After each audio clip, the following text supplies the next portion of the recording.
Hi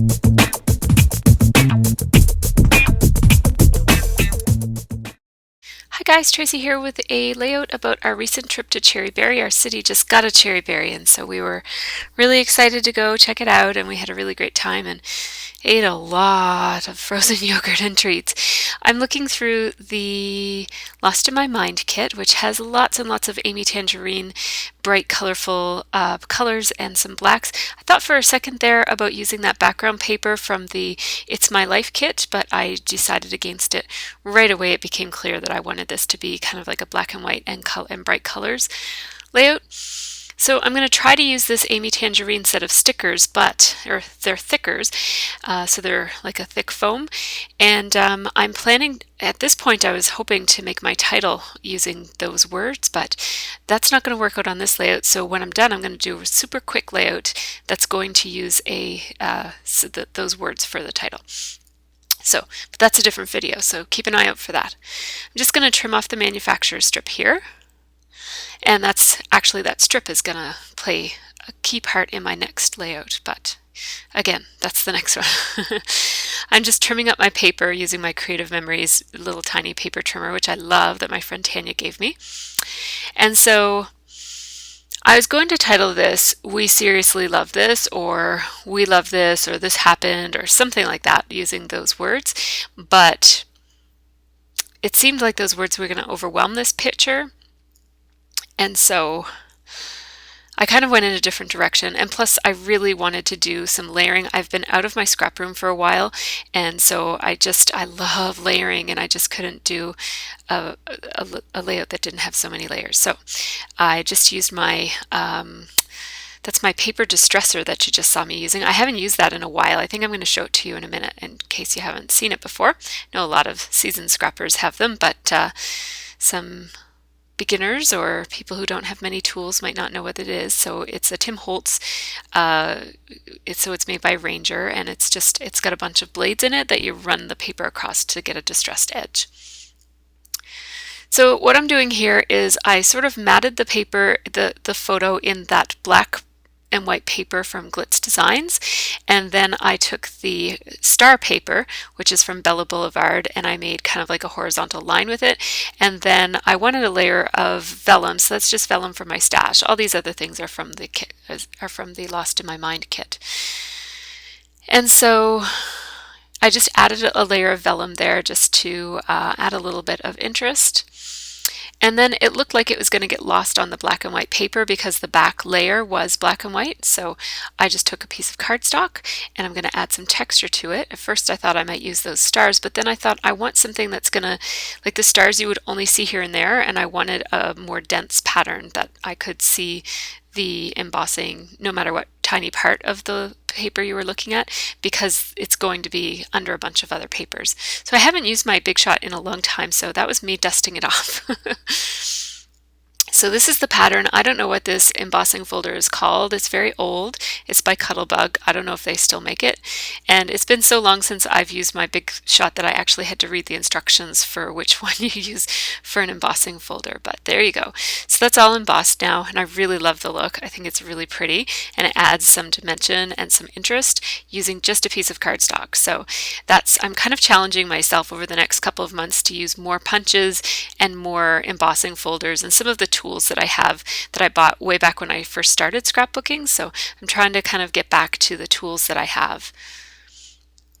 So I'm just layering these papers together so that they all stick out in a way that I'm gonna like. Basically, I want little bits of them showing, and I want, nothing to be too lined up and nothing to be completely covered either.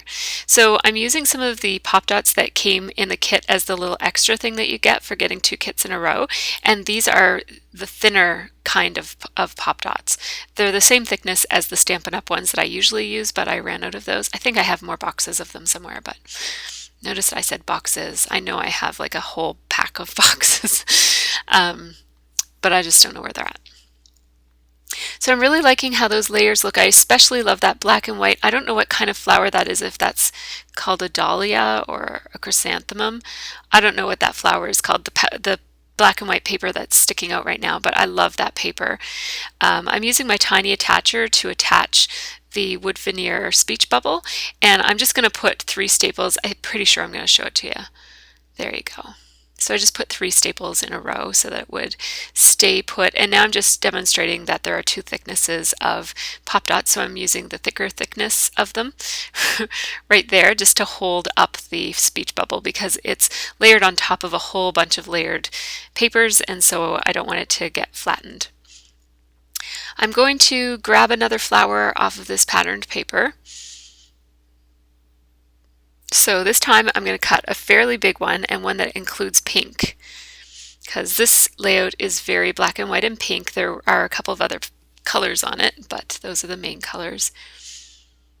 So it's not quite as monochromatic as my They Call Me Naomi layout, which I also created using the same kit, but it's going to have a similar kind of feel to it, where it will be mostly black and white with a splash of color. So I'm just using my small precision scissors for this, and again I keep my, well, I'm being a little bit less careful about it here because I'm just trying to get it cut out really quickly, but usually I keep the hand that's holding the scissors fairly still, and I move the paper around the scissors and just very slowly open and close the scissors so that it cuts. And I like to leave a little bit of an outline around the edges, so I'm not cutting it right on the line, and that just allows you to, first of all, it really makes your cutting a lot quicker because you don't have to be so careful about going on the exact line, and secondly, it just gives a nice looking border around the edges of your cutouts. So I'm just I don't want to cut any more than I have to, so I keep putting it under there to see how much more cutting I need to do to make sure that it's all cut out in the places that that will be showing. A little bit more left to do.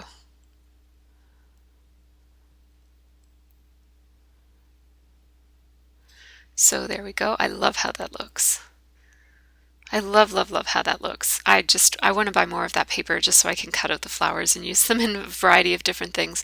I'm not a big flower person, but that I really, really love. I don't know where I went here, but there I am. I'm back.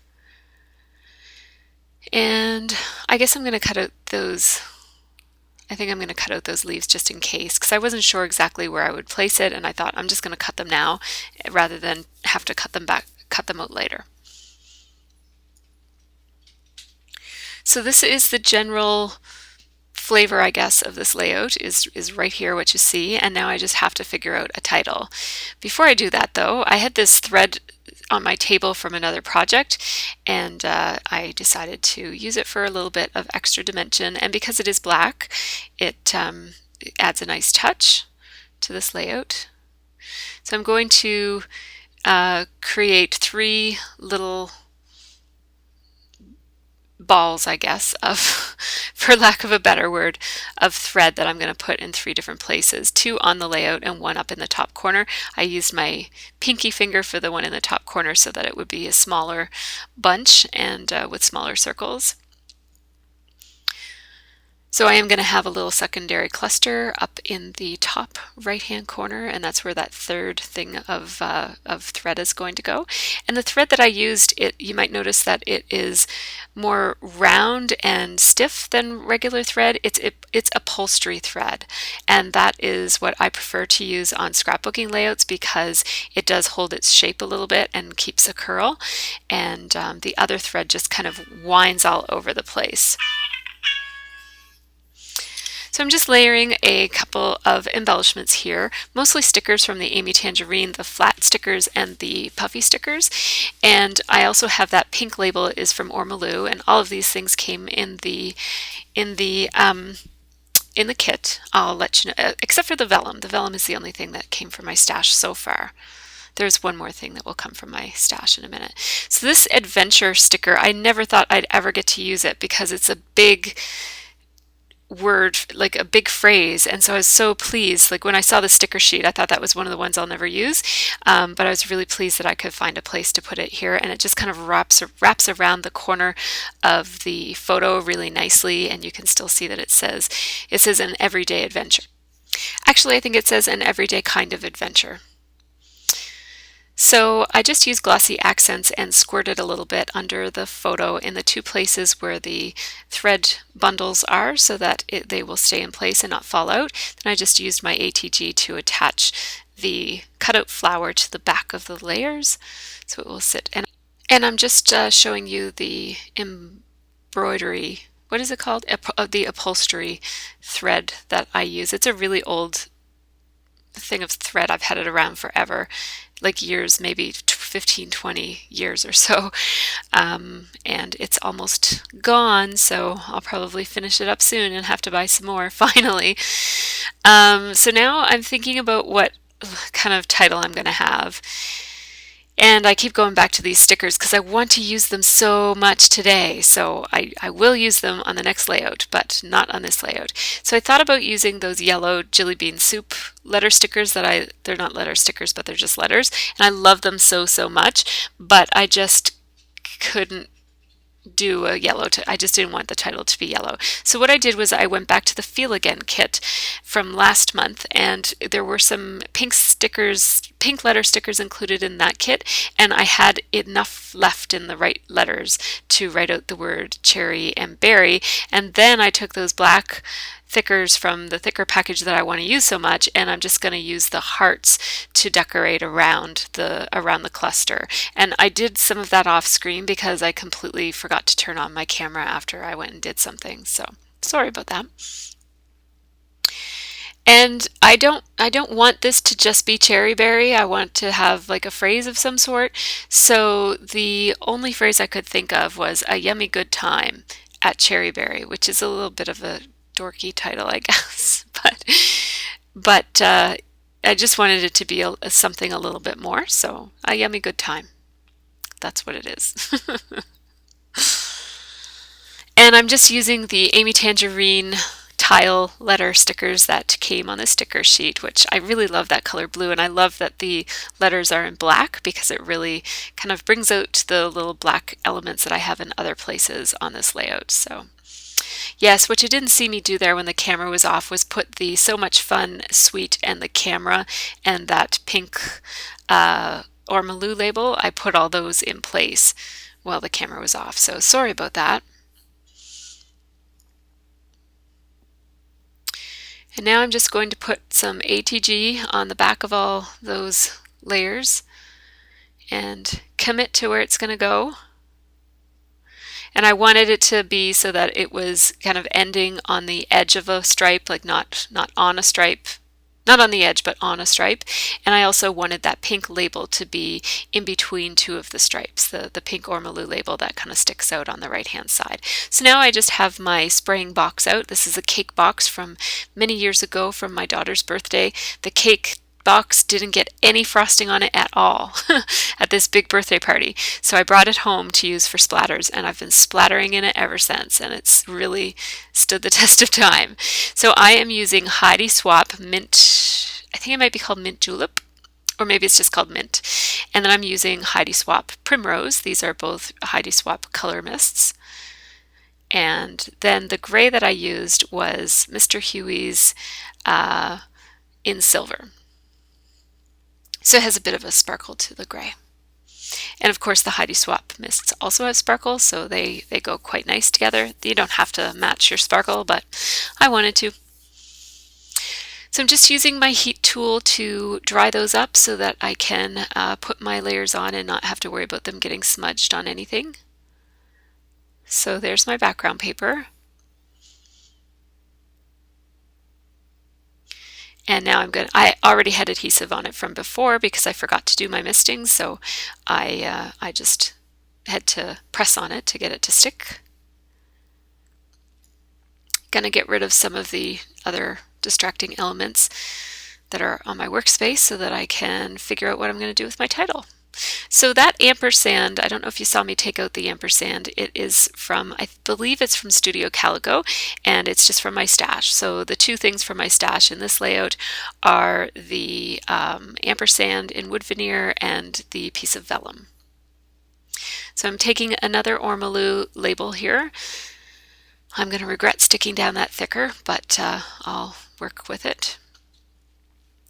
So I'm just placing the letter stickers, and I'm going along the line where the gray meets the black, where the gray meets the white, but just a little bit below it. I don't like to have things resting exactly on the line. I like to have them a little bit below the line, just so it doesn't look too perfect, I guess. I guess perfect is the word I'm looking for. I don't know. I don't want things to be too lined up. So, and these letter stickers, I'm just putting them on pretty willy-nilly, like I'm not being too careful. In fact, the G and the UD, the G and the OOD don't even touch each other. And I think I like these letters sloppy. I don't know, I just wanted them to be a little bit messy. So I was thinking about misting or coloring this ampersand so it would stand out a little bit more relative to the title, because it blends in a little bit with the white paper behind it, but where I have another plain wood element elsewhere on the layout, I just decided to leave it so that the two would kind of coordinate, I guess, or you know, so that they would, I don't know, mimic each other. I don't know the word I'm looking for here. So now I'm going to put a couple of these stars from Lawn Fawn. They also came in the kit and they're really cute. I love working with them.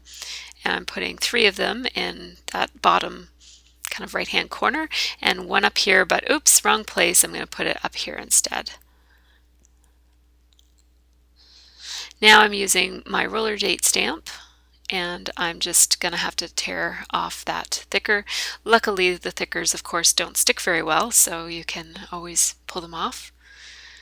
And now the whole thing is over too far. I meant to have more stuff hang over the edge so that I can cut it off. So I have to shift everything over a little bit to be able to do that.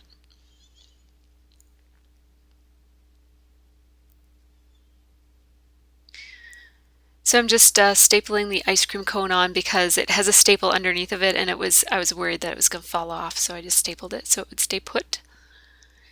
And there's staple elsewhere on the layout, so that's okay. So here are the close-ups, and I do have some photos at the end. I am going to put some pop dots under but not stick them under the floppy parts of the flower, just because I love that those flowers are floppy like that, and I don't want them to get all flattened when I put it in my album. So before I stick it in, I'll do that.